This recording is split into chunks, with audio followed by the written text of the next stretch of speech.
चलिए यहाँ पे बात करते हैं एक प्रोडक्ट रूल के बारे में। पहले लेक्चर में हमने एक प्रोडक्ट रूल को देखा था जो कि ग्रेडियंट का प्रोडक्ट रूल था। अब हम यहाँ पे देखने वाले हैं एक डाइवर्जेंस के प्रोडक्ट रूल के बारे में। तो प्रोडक्ट रूल होता क्या है? प्रोडक्ट रूल एक ऐसा इक्वेशन है कि जिसमें आपके पास एक स्केलर और वेक्टर दो अलग अलग फंक्शन या तो दो स्केलर और दो वेक्टर कुछ इस तरह से फंक्शन का आपके पास कॉम्बिनेशन होता है और उन सभी क्वांटिटीज का या तो उन सभी फंक्शंस का आप किसके साथ ऑपरेशन करते हैं? आप वेक्टर ऑपरेटर डेल के साथ उसका ऑपरेशन करते हैं, जिसके कारण आपके पास वो ऑपरेशन दो फॉर्मेट में पॉसिबल हो सकते हैं। या तो आप यहाँ पे डॉट प्रोडक्ट का यूज करते हैं या तो आप यहाँ पे क्या यूज करते हैं? क्रॉस प्रोडक्ट का। क्योंकि जैसे कि हम जानते हैं कि दो वेक्टर्स के बीच में होने वाला ऑपरेशन या तो वो डॉट हो सकता है या तो क्या हो सकता है? क्रॉस हो सकता है। तो कुछ इसी तरह से हम यहाँ पे प्रोडक्ट रूल में अलग अलग स्केलर या तो वेक्टर टर्म्स की या तो स्केलर और वेक्टर इन सभी टर्म्स का कॉम्बिनेशन यूज करके उसके ऊपर वाया डॉट प्रोडक्ट या फिर via cross product vector operator del का इस्तेमाल करते हैं, जिसके कारण हमारे पास एक कॉम्प्लेक्स ऑपरेशन बन जाता है।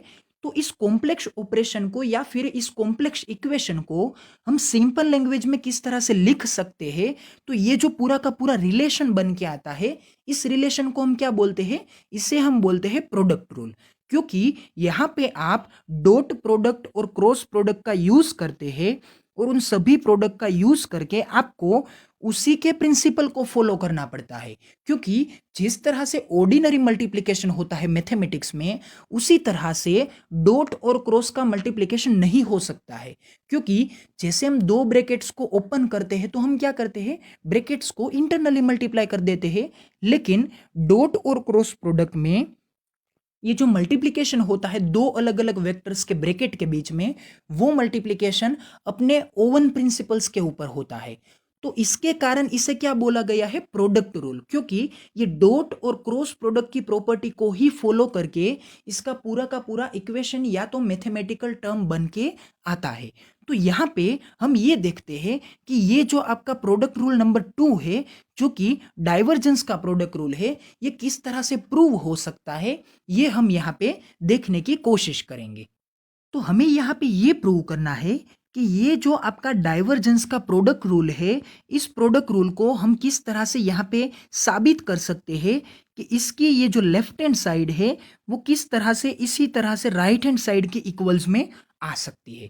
तो पहले हम इस प्रोडक्ट रूल को थोड़ा सा एनालिसिस कर लेते हैं कि इसमें कौन कौन सी प्रोडक्ट है और कौन कौन सी टर्म्स है। तो देखिए, nebula dot F into vector A is equals to F into nebula dot vector A plus vector A dot nebula into F. मतलब कि आपके पास यहाँ पे एक तो वेक्टर ऑपरेटर डेल है जो कि इन तीनों इक्वेशंस की टर्म्स में क्या होता है, यहाँ पे आपको देखने को मिलता है। फिर क्या है, यहाँ पे आपके पास डॉट प्रोडक्ट है, मतलब कि तीनों टर्म्स में आपको डॉट प्रोडक्ट देखने को मिल रही है। तो जैसे ही आपके पास डॉट प्रोडक्ट आती है तो डॉट प्रोडक्ट को सिंप्लीफाई करने के लिए आपके दिमाग में सडनली उसका आंसर आना चाहिए कि डॉट प्रोडक्ट को सिंप्लीफाई करने के लिए आपको टर्म्स का लाइक टू लाइक कॉम्बिनेशन लेना पड़ता है। मतलब कि आई कैरेट के कंपोनेंट को आई कैरेट के साथ, जे कैरेट के कंपोनेंट को जे कैरेट के साथ और के कैरेट के कंपोनेंट को के कैरेट के कंपोनेंट के साथ क्या करना चाहिए? कंबाइन करना चाहिए। मतलब कि आपको ये प्रिंसिपल इस टर्म में डॉट प्रोडक्ट को देखने के बाद सडनली आ जाना चाहिए। फिर क्या है, फिर ये देखिए कि इस पूरे के पूरे इक्वेशन में एक तो यहाँ पे आपको वेक्टर फंक्शन ए देखने को मिल रहा है और दूसरा ये आपको एफ, मतलब कि इसके ऊपर एरो की साइन नहीं है। तो अगर इसके ऊपर एरो की साइन नहीं है तो वो क्या होना चाहिए? स्केलर फंक्शन होना चाहिए। मतलब कि आपके इस पूरे के पूरे इक्वेशन में कितनी टर्म्स है? एक तो हो गया वेक्टर फंक्शन और स्केलर फंक्शन दोनों का कॉम्बिनेशन, क्योंकि यहाँ पे आपको एफ फंक्शन कौन सा है? स्केलर है। और ये जो आपका वेक्टर ए फंक्शन है वो किस तरह से होगा? वो वेक्टर के फॉर्म में होगा। तो इसी तरह से आपके पास एक स्केलर और वेक्टर की टर्म को आपको एनालिसिस करना पड़ेगा। दूसरी बात कि यहाँ पे एक डॉट प्रोडक्ट है। तो डॉट प्रोडक्ट आती है, तो डॉट प्रोडक्ट का सिंप्लीफिकेशन करने के लिए आपको लाइक टू लाइक कॉम्बिनेशन लेना होगा सभी कंपोनेंट्स का। और साथ में ये दूसरी बात ये आपको मेंटेन करनी है कि यहाँ पे जब कभी भी एक वेक्टर और उसके साथ एक स्केलर, इन दोनों का ऑपरेशन आता है तो वो ऑपरेशन सिर्फ और सिर्फ मल्टीप्लिकेशन ही हो सकता है। यहाँ पे ना ही तो वो किसी डॉट प्रोडक्ट हो सकती है और ना ही वो क्रॉस प्रोडक्ट हो सकती है। तो जब आप यहाँ पे एफ इंटू वेक्टर ए का ऑपरेशन लेने की कोशिश करते हैं तो वो क्या होगा, तो वो यहाँ पे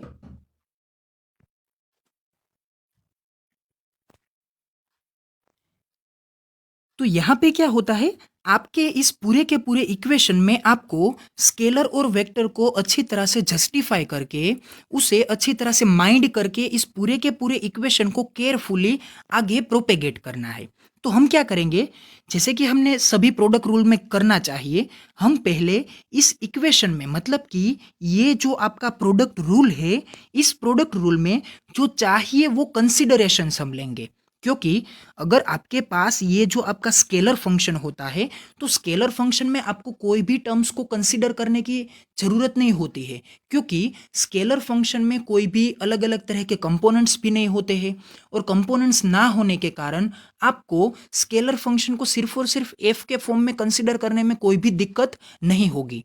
लेकिन अगर आप वेक्टर फंक्शन का यूज कर रहे हैं अपने इक्वेशन में, तो आपको क्या करना चाहिए, तो आपको यहाँ पे वेक्टर फंक्शन को पहले कंसिस्ट करना चाहिए, कंसीडर करना चाहिए। तो हम क्या करेंगे, पहले अपने एक वेक्टर फंक्शन ए को कंसीडर कर लेते हैं। तो कंसीडर कीजिए कि ये आपका एक वेक्टर फंक्शन ए है, जो कि रिप्रेजेंट होता है ए X I caret plus A Y J caret plus A Z K caret के फॉर्म में। तो ये हो गया आपका वेक्टर फंक्शन। अब हम क्या करेंगे, इस वेक्टर फंक्शन को यूज करेंगे हमारे इस प्रोडक्ट रूल की लेफ्ट हैंड साइड में। Now let us take left hand side of the equation. तो हमने क्या किया, यहाँ पे इस लेफ्ट हैंड साइड को यूज किया। तो लेफ्ट हैंड साइड में क्या है, nabla dot F into A. तो ये जो हमारा नेबला है वो क्या है, वेक्टर ऑपरेटर है। तो जो कि हमने यहाँ पे इस वेक्टर ऑपरेटर को as it is del by del X I caret, del by del Y J caret plus del by del Z K caret, कुछ इस तरह से फॉर्म में लिख दिया। और साथ में जैसे कि यहाँ पे डॉट प्रोडक्ट के साथ एफ और वेक्टर ए है, उसी तरह से डॉट प्रोडक्ट के साथ एफ और वेक्टर ए को हमने यूज कर लिया। तो हम क्या करेंगे, इस इक्वेशन में ये जो हमारे लिए अननोन टर्म है, मतलब कि ये जो एफ इंटू वेक्टर ए है वो क्या हो सकती है, इसे हम पहले थोड़ा सा अज्यूम कर लेते हैं। तो हमने क्या किया, यहाँ पे हमने ए तो कंसीडर कर ही लिया है, तो इसी ए का यूज करके हम यहाँ से एफ इंटू वेक्टर ए फाइंड आउट करने की कोशिश करेंगे। तो देखिए यहाँ पे क्या है, F into vector A is equals to, तो क्या है यहाँ पे देखिए, तो ये क्या है, एफ है एक स्केलर फंक्शन और ये ए क्या है, ए है एक वेक्टर फंक्शन। तो एक स्केलर और वेक्टर का मल्टीप्लिकेशन किस तरह से होता है, तो ये मल्टीप्लिकेशन होता है सभी टर्म्स को इंडिविजुअली, मतलब कि ईच एंड एवरी टर्म्स को एक दूसरे के साथ मल्टीप्लाई करने के कारण आपको यहाँ पे ये एफ और वेक्टर ए का ये पूरा का पूरा ऑपरेशन मिल जाएगा। तो क्या होगा, यहाँ पे देखिए F into vector A is equals to, यहाँ पे है एफ और ये है हमारे वेक्टर ए का इक्वेशन जो कि हमने यहाँ पे कंसीडर किया था। तो इसे आप अगर अंदर मल्टीप्लाई करते हैं पूरे के पूरे इक्वेशन के साथ, तो क्या होगा, F into A X I carat, F into A Y J caret और F into A Z K carat. तो कुछ इस तरह से आपको ये जो वैल्यू मिलती है वो किसकी वैल्यू है, वो है एफ इंटू वेक्टर ए की वैल्यू। तो आपको क्या करना है, इस इक्वेशन में ये जो आपको वैल्यू मिली है, इस वैल्यू को आपको यहाँ पे यूज करना है, क्योंकि हमारे इस इक्वेशन में हमारे पास एफ इंटू ए वेक्टर की वैल्यू नहीं थी, जो कि हमने यहाँ पे कुछ इस तरह से फाइंड आउट कर ली। अब हम क्या करेंगे, इस वैल्यू को यहाँ पे इस इक्वेशन में यूज करेंगे, जिसके कारण आपको ये इक्वेशन मिल जाएगा। तो ये इक्वेशन किस तरह से आपको मिला है, देखिए nebula dot F into vector A, तो ये वेक्टर ऑपरेटर तो इस इक्वेशन में भी था, लेकिन ये आपका f इंटू ए जो कि आपने यहां से यूज करके यहां पे क्या कर दिया, रिप्लेस कर दिया। तो इसके कारण आपको ये इक्वेशन मिल गया। अब देखिए ये जो इक्वेशन है इसमें क्या है, ये देखिए कि यहाँ पे del by del X I caret, del by del Y J caret और del by del Z K caret, मतलब कि ये तीनों की तीनों टर्म एक पूरे के पूरे वेक्टर को रिप्रेजेंट करती है। दूसरी बात कि यहाँ पे ये जो पूरा का पूरा इक्वेशन है उसमें F into A X I carat, F into A Y J caret और F into A Z K carat, ये जो तीनों की तीनों टर्म्स है वो तीनों की तीनों टर्म्स भी एक वेक्टर टर्म को रिप्रेजेंट करती है। मतलब कि यहाँ पे आपके पास ये एक वेक्टर्स का कलेक्शन है, ये भी एक वेक्टर्स का कलेक्शन है, और इन दोनों वेक्टर की टर्म को आपको किस तरह से सिंप्लीफाई करना है, यहाँ पे दी गई डॉट प्रोडक्ट के साथ। तो दो वेक्टर्स की डॉट प्रोडक्ट किस तरह से मिल सकती है, दो वेक्टर की डॉट प्रोडक्ट को फाइंड आउट करने के लिए आपको लाइक टू लाइक कॉम्बिनेशन लेना चाहिए। तो लाइक टू लाइक कॉम्बिनेशन किस तरह से लिया जा सकता है, हम यहाँ पे आई कैरेट के कंपोनेंट को आई के साथ, मतलब कि ये जो आपका del by del X I caret है उसे आप यहाँ पे F into A X I caret के साथ कंपेयर करेंगे। फिर यहाँ पे del by del Y of J caret को F into A Y J caret के साथ यहाँ पे कंपेयर करेंगे। और लास्ट में del by del Z K caret को F into A Z K caret के साथ क्या कर देंगे, कंपेयर कर देंगे। तो ये क्या हो जाएगा, आई का आई के साथ, जे का जे के साथ और के का के साथ मल्टीप्लीकेशन हो जाएगा। तो हम यहाँ पे इस पूरे के पूरे इक्वेशन को यहाँ पे लिखने की कोशिश करते हैं। तो ये क्या हुआ, del by del X of F into A X I caret और यहाँ पे डेल बाय डेल एक्स का आई कैरेट, मतलब कि आई और आई, जे और जे और के और गे, कुछ इस तरह से आपको क्या हो गए, सिंप्लीफाई हो गए। तो यहाँ तक का हमारा जो पूरा का पूरा कंसिडरेशन और उस कंसिडरेशन के बेसिस के ऊपर हमारा ये जो पूरा का पूरा सिंप्लीफिकेशन था वो आपको समझ में आ गया होगा। अब हम क्या करेंगे, इस इक्वेशन को यूज करके कंटिन्यूअसली ये देखते हैं कि ये इक्वेशन आगे सिंप्लीफाई होकर किस तरह से रीअरेंज हो सकता है। तो देखिए ये जो आपका प्रीवियस टर्म था वो प्रीवियस टर्म कौन सा था, ये था आपका प्रीवियस टर्म जो कि हमने डॉट प्रोडक्ट का सिंप्लीफिकेशन करके निकाला था। अब हम क्या करेंगे, इस टर्म में से ये जो हमारे आई और आई होते हैं, जे और जे होते हैं और के हो सकते हैं, इन सभी को डॉट प्रोडक्ट लेकर हम क्या कर देंगे, ब्रैकेट्स को आइसोलेट कर देंगे। तो क्या हो जाएगा, यहाँ पे ये जो आपका स्केलर का पूरा फॉर्म है del by del X F into A X, क्योंकि एफ फंक्शन वैसे ही स्केलर फंक्शन है और किसी भी वेक्टर फंक्शन में ये जो उसका मैग्नीट्यूड होता है ए एक्स, ए वाई और ए जेड, ये भी क्या होते हैं, ये भी एक स्केलर टर्म्स होती है। तो कुछ इसी तरह से हमने इस पूरे के पूरे इस इक्वेशन में से यहाँ पे हमने वेक्टर और स्केलर को आइसोलेट कर दिया। तो क्या होगा, ये आपके सभी क्या है, स्केलर टर्म्स है, क्योंकि यहाँ पे कहीं पे भी आपको आई कैरेट, जे कैरेट और के कैरेट नहीं देखने को मिलेगा। और दूसरा जो कि आई कैरेट और जे कैरेट का कॉम्बिनेशन था वो क्या है, वो ये है, ये I dot I, J dot J और के डॉट के, मतलब कि हमने यहाँ पे वेक्टर और स्केलर को यहाँ पे क्या कर दिया, आइसोलेट कर दिया। तो क्या होगा, ये I dot I, J dot J और के डॉट के कुछ इस तरह से यहाँ पे 1 1 1 हो जाएंगे, क्योंकि जैसे हम अच्छी तरह से जानते हैं कि इक्वल वेक्टर्स का जब डॉट प्रोडक्ट लेते हैं तो वो डॉट प्रोडक्ट क्या बन के आता है, वो 1 बन के आता है। तो ये आपका सिंप्लीफाई हुआ इक्वेशन आपको मिल गया। अब हम क्या करेंगे, ये आपके जो सभी टर्म्स है F A X, F A Y और एफ ए जेड, वो क्या हो गए, वो तो मैथमेटिक्स के बेसिक मल्टीप्लिकेशन रूल्स को फॉलो कर सकते हैं। तो हम क्या करेंगे, इसे मैथमेटिक्स का मल्टीप्लिकेशन का रूल्स यूज करेंगे और इन दोनों टर्म्स को इंडिविजुअली हम क्या करेंगे, डेरिवेट करने की कोशिश करेंगे। तो हम यहाँ पे क्या करेंगे, फर्स्ट टर्म को एज अ कॉन्स्टेंट कंसिडर करते हैं, दूसरे का डिफ्रेंसिएशन लेते हैं, फिर ऐड करके दूसरे को कांस्टेंट कंसीडर करते हैं और पहले का डिफरेंशिएशन लेते हैं। तो कुछ इसी तरह से हम यहाँ पे F A X, F A Y और एफ ए जेड को डिफरेंशिएट करने की कोशिश करते हैं, जो कि कुछ इस तरह से बन के आएगा। तो देखिए यहाँ पे इस पहले टर्म को इस तरह से सिंप्लीफाई कीजिए तो क्या होगा, F constant del by del X of A X, फिर क्या होगा A X constant del by del X of F. तो ये हो गया फर्स्ट टर्म का सिंप्लीफिकेशन।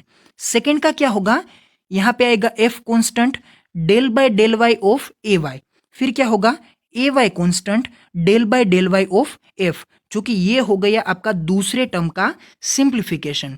उसी तरह से ये आपका तीसरा टर्म किस तरह से आएगा, F into del Z by del by del Z of A Z plus A Z into del by del Z of F.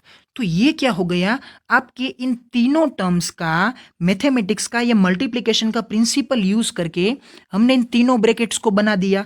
अब हम क्या करते हैं, देखिए जैसे कि यहां पे आपको एफ, यहां पे भी आपको एफ और यहां पे भी आपको एफ देखने को मिल रहा है, क्योंकि इन तीनों टर्म्स में ये जो इसका प्रीफिक्स है, मतलब कि आगे की टर्म है जो कि मल्टीप्लिकेशन में आपके ऑपरेटर के लेफ्ट हैंड साइड में है, वो क्या है एफ, एफ और एफ है, जिसके कारण हमने इन तीनों टर्म्स को क्या कर लिया, तीनों टर्म्स को कंबाइन करके ये टर्म बना दी, क्योंकि ये सभी छह की छह टर्म्स क्या है, एडिशन के रिलेशन में है। तो एडिशन के रिलेशन में आप इन छह की छह टर्म्स को इंटरनली कहीं पे भी रीअरेंज कर सकते हैं। तो हमने क्या किया, F into del by del X of A X plus F into del by del Y of A Y और F into del by del Z of A Z, कुछ इस तरह से इन तीनों टर्म्स को क्या कर दिया, यूज कर दिया, कंपेयर कर दिया। फिर हम क्या करते हैं, इसके बाद में बचने वाली जो तीन टर्म्स है उन तीन टर्म्स को कंपेयर करते हैं। तो वो तीन टर्म्स कौन सी है, ये देखिए ए एक्स, ये हो गया ए वाई और ये है आपका ए जेड। तो यहां पे क्या है, ए एक्स ए वाई और ए जेड, मतलब कि इन सभी में आपको ऑपरेटर के साथ एक टर्म कॉमन मिल रही है, ये है उसकी एफ, जो कि हमने जानते हैं कि यहां पे अगर ऑपरेटर की, मतलब कि कंसीडर कीजिए कि ये आपका ऑपरेटर है डेल बाय डेल एक्स, तो इस ऑपरेटर की ये जो राइट हैंड साइड में कोई भी अगर टर्म होती है तो इसका मतलब ये होता है कि ये ऑपरेटर इस टर्म के ऊपर क्या होने वाला है, लागू होने वाला है। तो इसके कारण क्या होता है कि ये जो आपकी टर्म होती है वो टर्म इस ऑपरेटर को कंसिस्ट करके ये क्या होगी, डिफरेंशिएट होगी। तो जिसके कारण आपका ये ऑपरेटर इस पूरी की पूरी टर्म के ऊपर लागू होने के कारण एक सिंप्लीफाई की हुई टर्म को देता है।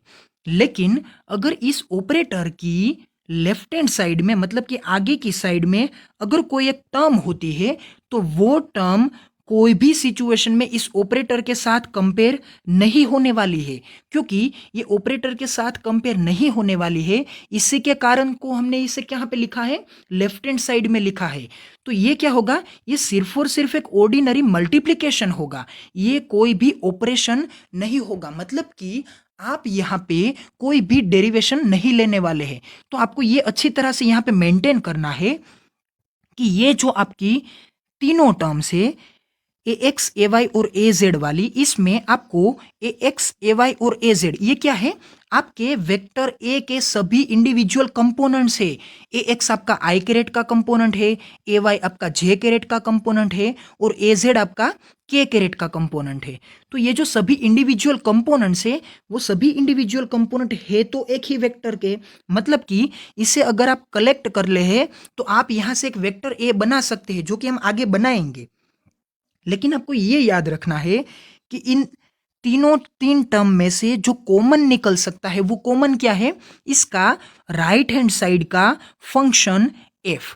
तो कुछ इस तरह से हमने पहले इन तीन टर्म्स में से एफ को कंपेयर करने के कारण यहाँ पे तीनों को कलेक्ट किया और बाद में इन तीनों टर्म्स में से हमने राइट हैंड साइड में एफ को कॉमन लेने के लिए यहाँ पे क्या कर दिया, कंपेयर कर दिया। तो कुछ इसके कारण हमें यहाँ पे ये छह की छह टर्म कुछ इस तरह से दो इंडिविजुअल ब्रैकेट्स में कलेक्ट होकर मिल गई है।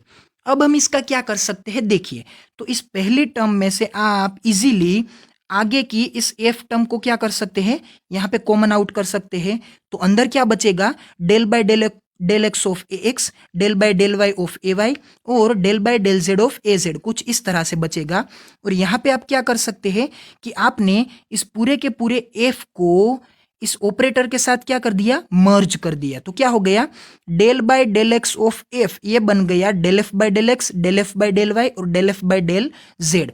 तो कुछ इस तरह से हमने यहाँ पे क्या किया था, जो कि हमारा प्रीवियस टर्म था, उस प्रीवियस टर्म में हमारे पास क्या था, लाइक टू लाइक कॉम्बिनेशन था। उस लाइक टू लाइक कॉम्बिनेशन को हमने स्केलर और वेक्टर, स्केलर और वेक्टर, स्केलर और वेक्टर कुछ इस तरह से आइसोलेट कर दिया। फिर इस वेक्टर की डॉट प्रोडक्ट को हमने यहाँ पे 1 कंसीडर किया, और 1 कंसीडर करने के बाद इस इक्वेशन में हमने यहाँ पे क्या किया, हमने यहाँ पे मल्टीप्लिकेशन का प्रिंसिपल यूज किया, जिसके कारण हमने ये क्या की, 6 टर्म्स को यहाँ पे फाइंड आउट की, और इन 6 की 6 टर्म्स को हमने यहाँ पे एफ और वेक्टर ए के कंपोनेंट कुछ इस तरह से अलग तरह से आइसोलेट करके हमने यहाँ पे क्या कर दिया, रीअरेंज कर दिया।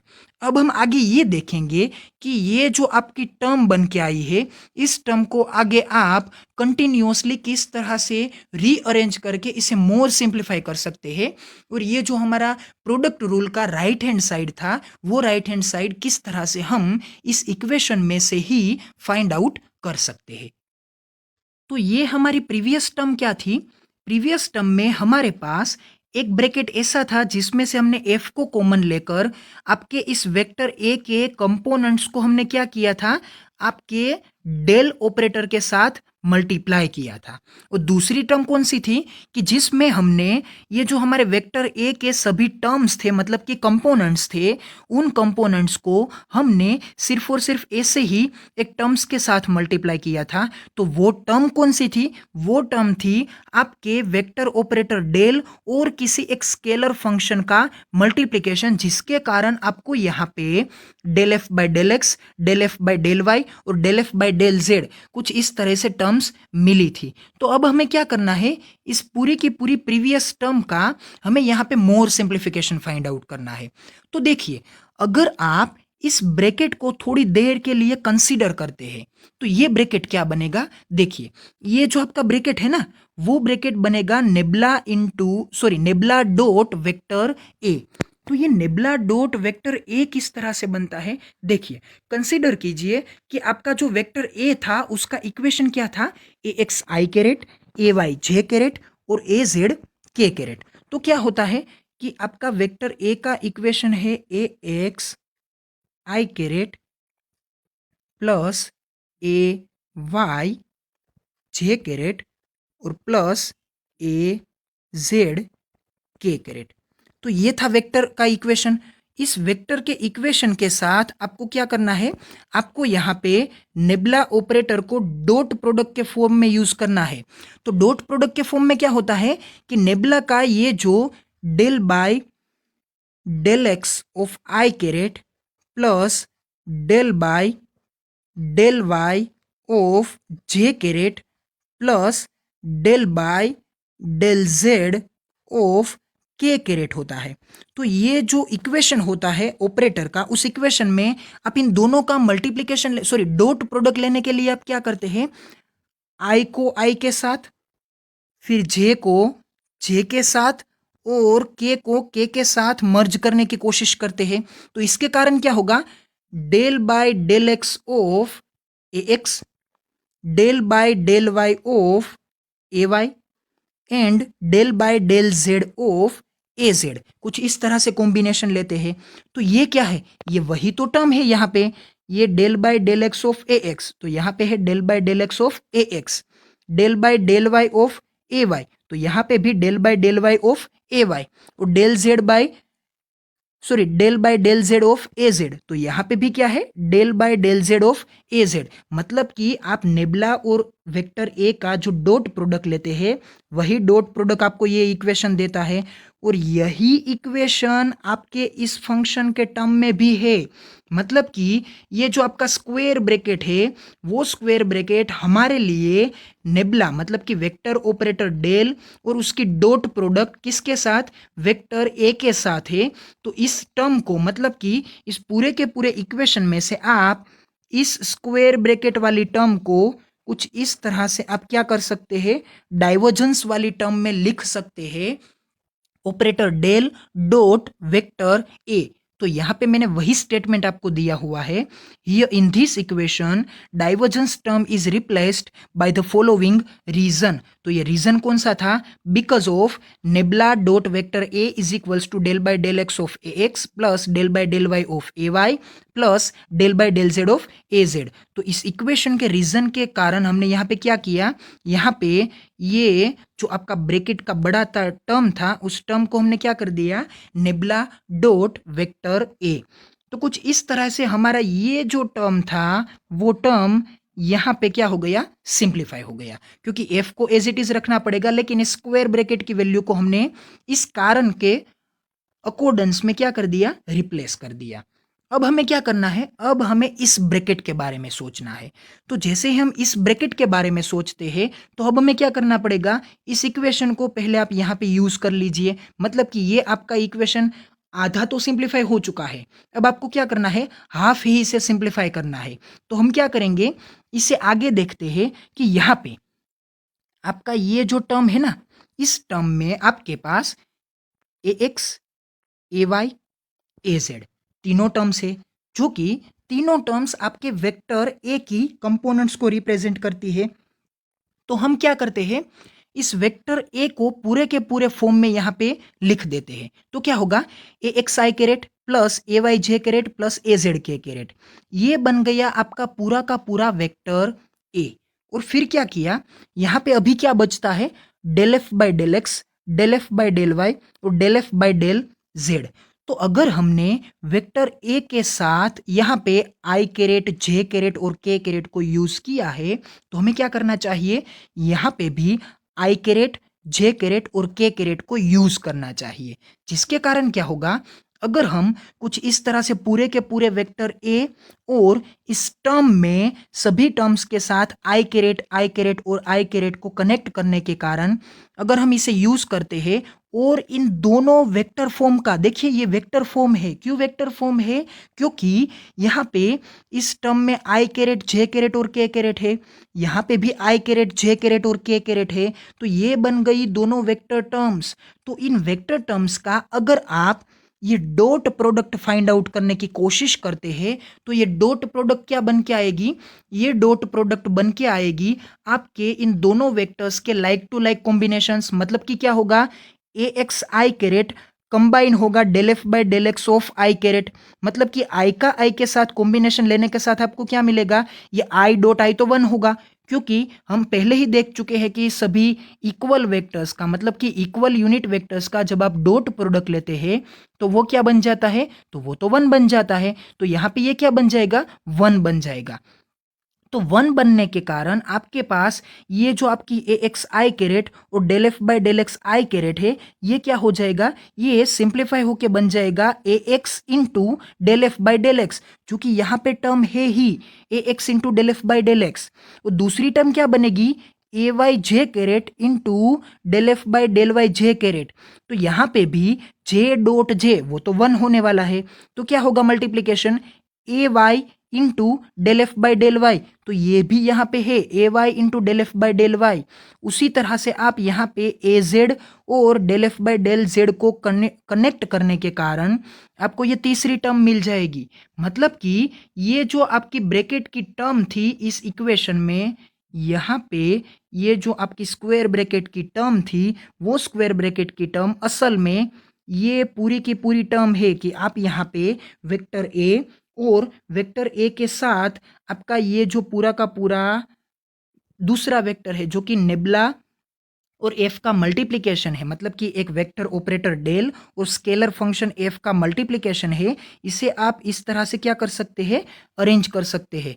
तो इस टर्म को अगर हम, मतलब कि इस पूरे के पूरे टर्म को अगर हम यहाँ पे रिप्लेस करते हैं तो हमें क्या मिलेगा, ये इक्वेशन मिलेगा। तो यहाँ पे क्या है, देखिए F into operator del dot vector A, जो कि हमने यहाँ तक तो सिंप्लीफाई कर लिया था, यहाँ पे इसका रीजन भी दिया था, लेकिन ये जो आपका दूसरा टर्म है ये लास्ट वाला, ये हमने कहाँ से फाइंड आउट किया, ये हमने कुछ इस तरह से रीअरेंजमेंट करके फाइंड आउट किया है।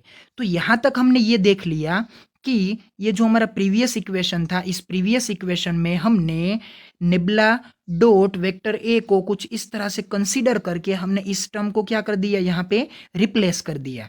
फिर हमने क्या किया, इस दूसरे ब्रैकेट का यूज किया। तो दूसरे ब्रैकेट में हमने इन सभी टर्म्स को, दोनों को इंडिविजुअली आई और आई कैरेट, यहाँ पे भी आपको जे और जे कैरेट और यहाँ पे भी आपको के और के कैरेट दिया, और इन दोनों को आइसोलेट करके इन बीच में क्या रख दिया, डॉट प्रोडक्ट रख दी। तो जिसके कारण हमें क्या मिला है, यहाँ पे ये इक्वेशन रीअरेंज करके मिला है।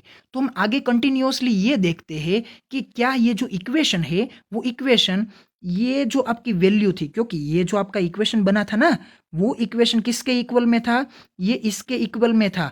तो क्या आप इस इक्वेशन को यहाँ पे अरेंज कर देते हैं, मतलब कि रिप्लेस कर देते हैं, तो क्या आपका ये पूरा का पूरा प्रोडक्ट रूल साबित हो जाता है, वो हम आगे कंटिन्यूअसली देखते हैं।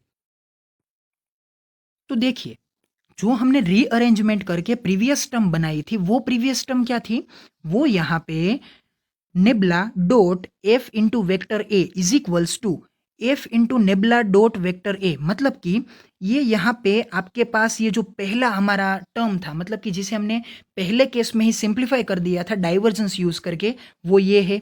लेकिन ये जो हमने अभी के अभी लास्ट टाइम रीअरेंज किया था, वो क्या है, ये आपका वेक्टर ए है, और उस वेक्टर ए के साथ ये आपका क्या है, डॉट प्रोडक्ट है। और डॉट प्रोडक्ट किसके साथ है, ये डॉट प्रोडक्ट है आपके वेक्टर ऑपरेटर डेल और उसके साथ मल्टीप्लाई किए हुए स्केलर फंक्शन एफ का।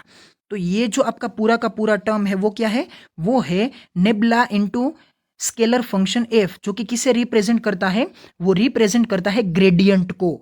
तो आप यहाँ पे इस टर्म को, मतलब कि इसे आप लिख सकते हैं वेक्टर ए, जो कि हमने यहाँ पे यूज कर लिया वेक्टर ए, और डॉट प्रोडक्ट को हम ऐसे ही यहाँ पे क्या कर देते हैं, पुट कर देते हैं, मतलब कि डॉट प्रोडक्ट तो ऐसे ही यहाँ पे रहने वाली है। और ये जो आपका ब्रैकेट है, वो ब्रैकेट असल में क्या है, वो है आपके वेक्टर ऑपरेटर डेल और स्केलर फंक्शन एफ का मल्टीप्लीकेशन। तो हमने यहाँ पे क्या कर दिया, उसका मल्टीप्लीकेशन यूज कर दिया। तो कुछ इस तरह से ये हमारा पूरा का पूरा ये जो प्रोडक्ट रूल का इक्वेशन था, वो इक्वेशन हमने पहले छोटी सी शुरुआत की थी, फिर हमने उसे खोलते हुए, मतलब कि सभी टर्म्स की वैल्यू को रीअरेंज करते हुए इसे क्या किया, एक्सपांड किया। और एक्सपांड करने के बाद फिर से हमने इसे क्या कर दिया, रीअरेंज कर दे, कोलैप्स कर दिया। तो कोलैप्स करने के बाद हमें यहाँ पे ये राइट हैंड साइड मिलती है, जो कि क्या है, F into nabla dot vector A plus vector A dot nebula into scalar function F. तो ये हो गया आपका पूरा का पूरा प्रोडक्ट रूल का प्रूफ। तो लेकिन हमें यहाँ पे ये देखना है कि ये जो आपका प्रोडक्ट रूल है, वो प्रोडक्ट रूल का ये आपका फाइनल इक्वेशन क्या असल में प्योर इक्वेशन है। तो प्योर इक्वेशन से मेरा मतलब क्या है, कि जिस तरह का ये आपका इक्वेशन का लेफ्ट हैंड साइड होता है, क्या उसी तरह का आपका इक्वेशन का ये राइट हैंड साइड है। ओके, देखने की कोशिश करते हैं। देखिए, ये आपका क्या है, वेक्टर ए और स्केलर फंक्शन एफ का मल्टीप्लिकेशन है। तो जैसे कि हम जानते हैं कि कोई भी वेक्टर फंक्शन का अगर आप स्केलर के साथ मल्टीप्लिकेशन लेते हैं, देखिए मैं फिर से बोलता हूं कि आपको यहाँ पे मल्टीप्लिकेशन और डॉट दोनों को अच्छी तरह से समझना है, क्योंकि जो मल्टीप्लिकेशन का रिजल्ट होता है और डॉट प्रोडक्ट का रिजल्ट होता है, वो रिजल्ट अलग अलग होता है, जिसके कारण हमें सभी रिजल्ट्स को अच्छी तरह से पर्सनली क्या करना पड़ता है, मेंटेन करना पड़ता है, माइंड करना पड़ता है। तो क्या है, ये आपका वेक्टर और स्केलर का मल्टीप्लिकेशन क्या बनेगा, ये मल्टीप्लिकेशन बनेगा फिर से एक वेक्टर टर्म v कंसीडर कीजिए। तो ये होगा क्या, एक वेक्टर टर्म v, मतलब कि ये जो आपका ब्रैकेट है, वो ब्रैकेट क्या होगा, ब्रैकेट बनेगा एक वेक्टर टर्म v। तो इस वेक्टर टर्म v को अगर आप इस नेबला के साथ, मतलब कि इस डेल के साथ अगर आप डॉट प्रोडक्ट लेना चाहते हैं, तो वो क्या होगा, नेबला डॉट वेक्टर v। तो नेबला ये तो ऑलरेडी एक वेक्टर फंक्शन है, तो इसके ऊपर मैं लिख देता हूं वेक्टर। तो ये नेबला ऑलरेडी एक वेक्टर फंक्शन है और ये आपका वेक्टर फंक्शन v है। तो जब दो वेक्टर्स की डॉट प्रोडक्ट ली जाती है, तो वो हमें फाइनल में क्या मिलती है, वो हमें एक स्केलर मिलती है। मतलब कि यहाँ पे ये जो पूरा का पूरा टर्म बनेगा लेफ्ट हैंड साइड का, वो लेफ्ट हैंड साइड का टर्म यहाँ पे आपको क्या मिलेगा, स्केलर मिलेगा। तो ये तो फिक्स हो गया कि ये आपका लेफ्ट हैंड साइड का टर्म क्या है, स्केलर टर्म है। तो ये कंफर्म है कि आपका लेफ्ट हैंड साइड स्केलर है। ओके, तो अब हमें ये प्रूव करना है कि क्या ये राइट हैंड साइड के दोनों टर्म्स का ये जो एडिशन बन के आता है, क्या वो एडिशन स्केलर बन के आता है। ओके, देखते हैं। तो पहले राइट हैंड साइड में इस पहली टर्म को यूज करते हैं। तो पहले इस टर्म को यूज करने के लिए हम क्या करेंगे, पहले इस ब्रैकेट को लेते हैं। तो ब्रैकेट में क्या है, operator del dot vector A. तो ऑपरेटर डेल तो ऑलरेडी एक वेक्टर फंक्शन है, तो वेक्टर इसका डॉट दूसरे वेक्टर के साथ, तो ये क्या बनेगा, ये बनेगा एक स्केलर टर्म, क्योंकि ये एक डाइवर्जेंस की टर्म है। तो डाइवर्जेंस की टर्म का हमें जो रिजल्ट मिलता है वो क्या होता है, एक स्केलर होता है। तो हमें यहाँ पे ये जो प्रूफ मिला है, मतलब कि ये जो आपका ब्रैकेट है, ब्रैकेट से मेरा मतलब है कि डेल डॉट वेक्टर ए, ये क्या है, एक स्केलर क्वांटिटी है। तो स्केलर है और इसके साथ क्या मल्टीप्लाई हो रहा है, मल्टीप्लाई हो रहा है एक स्केलर फंक्शन ही। तो स्केलर और मल्टीप्लिकेशन विथ एक स्केलर वैल्यू, तो स्केलर और स्केलर का मल्टीप्लिकेशन क्या बनेगा, ये बनेगा एक स्केलर टर्म बनेगा। मतलब कि ये जो आपका पूरा का पूरा पहला टर्म है, ये जो आपका पहला टर्म है, वो यहाँ पे क्या बन के आया, वो यहाँ पे बन के आया स्केलर। तो पहले हमने क्या देखा कि पहले ये डॉट प्रोडक्ट होने के कारण दो वेक्टर के डॉट प्रोडक्ट आपको एक स्केलर मिलती है, और उस रिजल्ट वाले स्केलर को अगर आप इस फंक्शन एफ के स्केलर के साथ मल्टीप्लाई करते हैं, तो दो स्केलर का मल्टीप्लिकेशन स्केलर मिलने के कारण आपको ये पूरा का पूरा ब्रैकेट क्या मिलता है, रिजल्ट में स्केलर मिलता है। फिर हम क्या देखते हैं, इस दूसरी टर्म को देखते हैं। तो दूसरी टर्म में क्या है, देखिए यहाँ पे क्या है, वेक्टर ऑपरेटर डेल, और यहाँ पे है इसका मल्टीप्लिकेशन विथ एक स्केलर फंक्शन एफ। तो वेक्टर ऑपरेटर डेल मतलब कि ये वेक्टर है, तो वेक्टर का अगर आप स्केलर फंक्शन एफ के साथ मल्टीप्लाई करते हैं तो ये तो हो गया ग्रेडियंट। तो ग्रेडियंट की डेफिनेशन में हम जानते हैं कि एक वेक्टर के साथ अगर आप स्केलर को मल्टीप्लाई करते हैं और अगर इसे ग्रेडियंट बोलते हैं, तो इसका रिजल्ट बनेगा एक वेक्टर टर्म। मतलब कि ये आपका ब्रैकेट का ये जो सिंप्लीफिकेशन आएगा वो क्या आएगा, वो यहाँ पे बन के आएगा वेक्टर। लेकिन इस ब्रैकेट को, मतलब कि इस ब्रैकेट को आपको एक वेक्टर ए के साथ क्या करना है, डॉट के फॉर्म में लेना है। मतलब कि ये आपका ब्रैकेट है एक स्केलर, तो एक स्केलर मतलब कि इस ब्रैकेट को अगर आप इस वेक्टर के साथ, या सॉरी, ये आपका ब्रैकेट क्या है, एक वेक्टर है। तो ये ब्रैकेट आपका वेक्टर होने के कारण आप यहाँ पे एक दूसरे वेक्टर के साथ इसका क्या लेना चाहते हैं, डॉट लेना चाहते हैं। तो दूसरे के साथ जब आप इसका डॉट लेते हैं तो ये क्या बनेगा, ये है आपका वेक्टर, और इसका डॉट लेंगे इस पूरे ब्रैकेट के साथ। तो ब्रैकेट क्या है, ग्रेडियंट है, और ग्रेडियंट का यहाँ पे प्रूफ क्या बन के आता है, वो बन के आता है यहाँ पे वेक्टर। तो यहाँ पे ये भी क्या आएगा, ये भी एक कंसीडर कीजिए कि कोई एक वेक्टर बन के आएगा, जो कि क्या है, आपका वेक्टर ऑपरेटर डेल और एफ का मल्टीप्लीकेशन है, जिसे कि आप क्या बोलते हैं, ग्रेडियंट। तो ये क्या बन के आता है, कंसीडर कीजिए कि ये वेक्टर वी बन के आता है। तो ये आपके दो वेक्टर का डॉट प्रोडक्ट, तो मतलब कि ये कुछ डाइवर्जेंस जैसी प्रॉपर्टी हो गई। तो डाइवर्जेंस में क्या होता है कि दो वेक्टर का जब आप डॉट प्रोडक्ट लेते हैं तो क्या होता है कि वो एक स्केलर बन के आता है।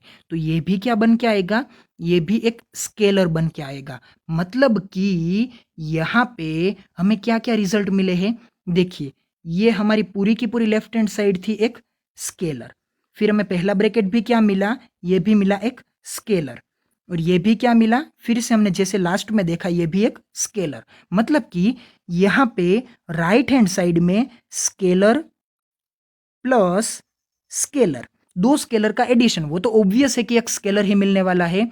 तो मतलब ये हुआ कि लेफ्ट हैंड साइड और पूरी की पूरी राइट हैंड साइड दोनों कौन से रिलेशन में आते हैं, इक्वालिटी के रिलेशन में आते हैं, क्योंकि ये इक्वेशन 100% प्योर है। क्योंकि यहाँ पे फिजिक्स के कंसेप्ट में अगर आपका इक्वेशन प्योर है या नहीं, ये आप किस तरह से चेकआउट कर सकते हैं, आपको इसे चेक करने के लिए लेफ्ट हैंड साइड और राइट हैंड साइड दोनों की ये जो प्रॉपर्टीज होती है, उस टर्म्स का ये जो मीनिंग होता है, उस मीनिंग को क्या करना पड़ता है, चेक करना पड़ता है। तो ये मीनिंग यहाँ पे साबित होता है कि इस इक्वेशन में लेफ्ट हैंड साइड क्या है, वो एक स्केलर टर्म है, और राइट हैंड साइड भी क्या है, ये भी एक स्केलर टर्म है। तो आई होप कि आपको यहाँ पे ये पूरा का पूरा प्रोडक्ट रूल समझ में आ गया होगा। So thank you so much for watching my video. और ये जो सभी प्रोडक्ट रूल है, इन सभी प्रोडक्ट रूल को आप अच्छी तरह से समझना चाहते हैं तो आप मेरी चैनल को सब्सक्राइब कर सकते हैं और मेरी चैनल के प्लेलिस्ट को देख सकते हैं। उस प्लेलिस्ट में आपको सभी 6 के 6 प्रोडक्ट रूल एक साथ एक वीडियोस में ही मिल जाएंगे। तो आप प्लेलिस्ट को चेक करके इन सभी प्रोडक्ट रूल को अच्छी तरह से सीख सकते हैं। और अगर आप इस वीडियो लेक्चर की लेक्चर नोट को चाहते हैं तो आप इस वीडियो के डिस्क्रिप्शन में दिए गए लिंक को चेक कर सकते हैं, जहां से आपको इस पूरे के पूरे प्रोडक्ट रूल की ये जो लेक्चर नोट है वो लेक्चर नोट वहां से मिल जाएंगी। Thank you.